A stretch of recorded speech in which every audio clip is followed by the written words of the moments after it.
स्वागत है दोस्तों। आज हम पढ़ने वाले हैं जयशंकर प्रसाद जी का जीवन परिचय। आप किसी भी क्लास में हैं, चाहे क्लास 9, 10, 11, 12 या किसी भी एग्जाम में हैं, क्लास में हैं, तो ये जीवन परिचय आपके लिए ज़रूरी है यदि आपके सिलेबस में है तो। मैं बहुत सारे एग्जाम्स को दिया हूँ, इनके जीवन परिचय अधिकांशतः एग्जाम में आ जाते हैं। ठीक है, मैं आपको इनके जीवन परिचय को क्या लिखना है, कितना लिखना है, कैसे लिखना है, किस तरह से लिखना है, मैं वो सब कुछ इतना आसानी से बताऊंगा ताकि आपको ये जीवन परिचय सबसे आसान लगने लगे।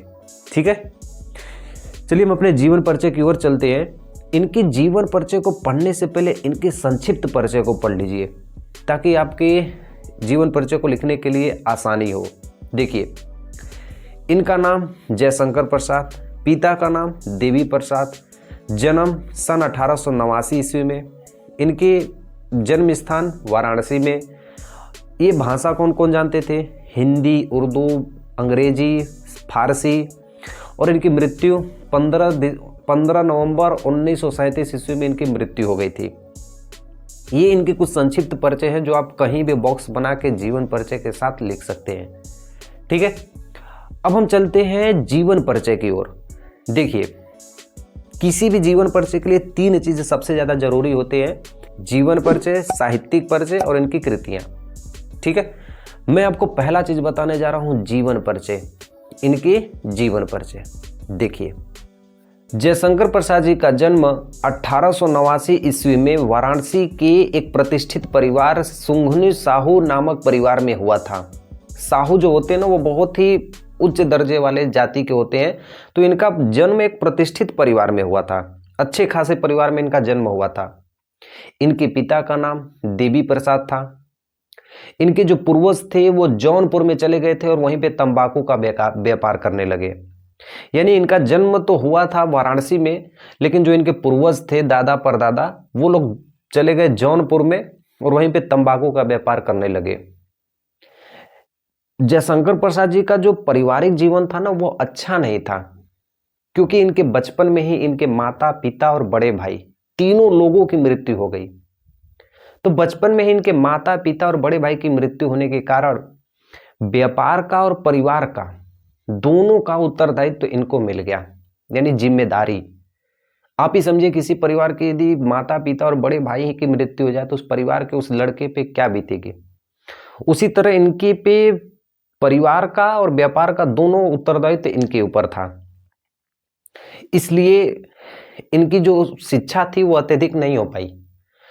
मैं लिखा हूं नीचे लाइंस में, देखिए कि इनकी जो शिक्षा थी वो अत्यधिक नहीं हो पाई और किंग्स कॉलेज में 8वीं तक परीक्षा करने के बाद ये फिर उसके बाद नहीं अपनी पढ़ाई किए।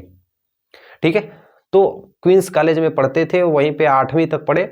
उसके बाद घर पे ही इन्होंने अध्ययन किया, स्व अध्याय से, यानी पुनः अपने ही अध्याय से इन्होंने हिंदी, संस्कृत, उर्दू और फारसी, ये 4 भाषाओं का ज्ञान ये खुद से ही ज्ञात किए। और ज्ञात होते हुए भी सोचिए कि ये इतने महान कवि बने, इतने बड़े कवि बन गए। ऊपर से ये सब ज्ञात होने के बाद भी वेद, पुराण, साहित्य, दर्शन शास्त्र और भी कई सारी पुस्तकों का भी ज्ञान इन्होंने स्व अध्याय से ही प्राप्त किया। अपने ही ज्ञान से अकेले पढ़ के इन्होंने ये सारी पुस्तकों और ये सारे चीजों में इन्होंने ज्ञान को प्राप्त किए थे। ठीक है, अब देखिए, इनकी चिंताओं ने शरीर को जर्जर कर दिया था। इनकी जो चिंताएं थी व्यापार और परिवार की, इनके शरीर को खोखला बना दी थी और क्षय रोग के कारण इनकी जो मृत्यु हो गई थी वो 15 नवंबर 1937 ईस्वी में इनकी मृत्यु हो गई, मात्र 48 साल की उम्र में ही। ठीक है, अभी इनकी पूरी जिंदगी भी नहीं हुई थी, आधी उम्र में ही लगभग इनकी मृत्यु हो गई थी। ठीक है, तो ये मैं जो लिखवाया हूं ना, ये शॉर्टकट्स में इतना आसान से लिखवाया हूं, इसको नोट्स कर लीजिएगा, स्क्रीनशॉट मार के बाद में भी लिख लीजिएगा। बहुत आसान जीवन परिचय है। अब हम दूसरा चलते हैं इनके साहित्यिक परिचय के बारे में। देखिए, अब देखिए इनके साहित्यिक परिचय। जयशंकर प्रसाद जी को प्रारंभ से ही काव्यों में रुचि था। निबंध से ज्यादा ये काव्य लिखे हैं। कहीं भी देखेंगे ना तो इनके जितने निबंध नहीं है उससे ज्यादा इनके सुंदर सुंदर काव्य हैं। 12 में जाएंगे तो और भी ज्यादा काव्य इनको देखने को मिलेंगे। ठीक है, तो जयशंकर प्रसाद जी काव्यों से अत्यधिक प्रेम करते थे और मात्र 9 वर्ष की आयु में इन्होंने सवैया लिखकर अपने गुरु को दिखाया था। सूरदास जी भी सवैया लिखते थे, तो ये भी सवैया, खाने वाला सवैया नहीं यार, सवैया जैसे रोला सोरठा दोहा होता है वैसे ही सवैया भी होता है। तो सवैये लिखकर उन्होंने 9 वर्ष की उम्र में ही, उस 9 वर्ष की उम्र में ही अपने गुरु को ये दिए थे। गुरु का नाम था कलाधर, इनके गुरु का नाम कलाधर था, उनको दिखाए थे।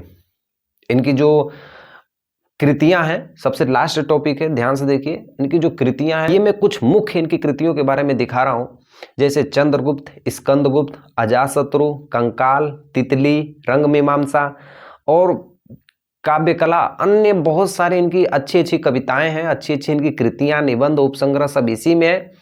ठीक है, तो ये मैं जो लिखवाया हूँ कृतियां, ये बस मोस्ट इंपॉर्टेंट कृतियां होती है जो बस 2-4 ही एग्जाम में लिख देंगे तो इससे पूरी जीवन परिचय की रौनक बढ़ जाती है।